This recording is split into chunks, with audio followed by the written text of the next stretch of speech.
ಊಟ ಸಿಕ್ಕೊಂಡ್ರೆ chocolate ತಿಂದಿರೋದು biscuit ತಿಂದಿರೋದು ಸಿಕ್ಕಾಕೊಂಡ್ರೆ ಅಲ್ಲಿ ಹುಳ ಆಗ್ತದೆ. ನಿಮ್ಗೆ ಹಲ್ಲು ಹುಡುಕು ಅಂತಾರಲ್ಲ, ಹಲ್ಲು ಹುಡುಕ್ರಾಗ ಊಟ ಸಿಕ್ಕೊಂಡ್ರೆ ಆಗೋದು, ಊಟ ಸಿಕ್ಕೊಂಡ್ರೆ ಹಲ್ಲು ಹುಡುಕ ಆಗೋದು. ಊಟ ಹಾಕ್ಸಿಕೊಂಡು ಸರಿ ಬ್ರಷ್ ಮಾಡ್ತಿಲ್ಲ ಅಂತ. ಅದಕ್ಕೆ ಊಟ ಮಾಡಿದ್ಮೇಲೆ ಕೂಡ ನೀರು ಚೆಂದ ಮುಕ್ಕಳು ಸುಗಳ್ಬೇಕು.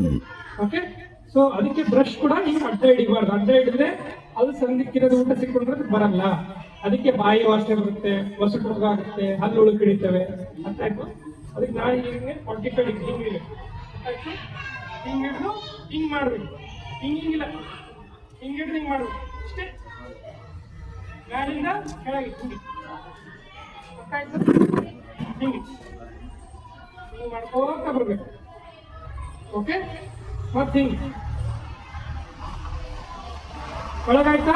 ಇಲ್ಲಿ ಹೊರಗಡೆ ಆದ್ಮೇಲೆ ಏನ್ ಮಾಡ್ಬೇಕು? ಸೇಮ್ ಹೊರಗಡೆ ಒಳಗಡೆ ಕೂಡ ಹಿಂಗೆ ಮಾಡ್ಬೇಕು.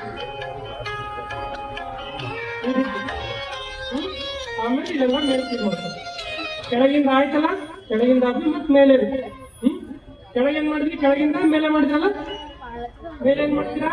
ಮೇಲಿಂದ ಕೆಳಗೆ ಮಾಡ್ತೀರಾ. ಹೀಗೆ ಹಿಂಗ್ ಹಿಡಿಬಾರ್ದು. ನೋಡ್ರಿ, ಗ್ಯಾಪ್ ಇದೆಯಲ್ಲ, ಅಲ್ಲಿ ಮತ್ತೆ ಗ್ಯಾಪ್, ಬ್ರಷ್ ಹೋಗ್ತಿಲ್ಲ ಗ್ಯಾಪ್ ಅಲ್ಲಿ.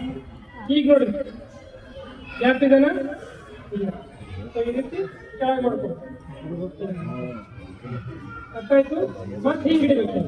ಹಿಂಗ್ ಹಿಡಿದು ಹಿಂಗೆ ಒಳಗಡೆ ಅಷ್ಟೇ. ಒಳಗಡೆನು ಇಲ್ಲೆಲ್ಲ ಹಿಂಗೆ ಚಂದ ಮಾಡ್ಕೊಬೇಕು. ಆಮೇಲೆ ಮೇಲ್ಗಡೆ ಆಯ್ತು. ಈ ರೀತಿ ಪ್ರಾಕ್ಟೀಸ್ ಮಾಡ್ಬೇಕು. ಎಲ್ಲ ಮೊಬೈಲಲ್ಲಿ ಯೂಟ್ಯೂಬಲ್ಲಿ ನೋಡಿದ್ರು ಕೂಡ ಇದೇ ರೀತಿ ತೋರಿಸುತ್ತೆ ಬ್ರಷ್ ಹೇಗೆ ಮಾಡ್ಬೇಕು ಅಂತ. ಓಕೆ, ನೀವು ಮಿರರ್ ಮುಂದೆ ನಿಂತ್ಕೊಂಡು ನೀಟಾಗಿ ಮಾಡ್ಬೇಕು.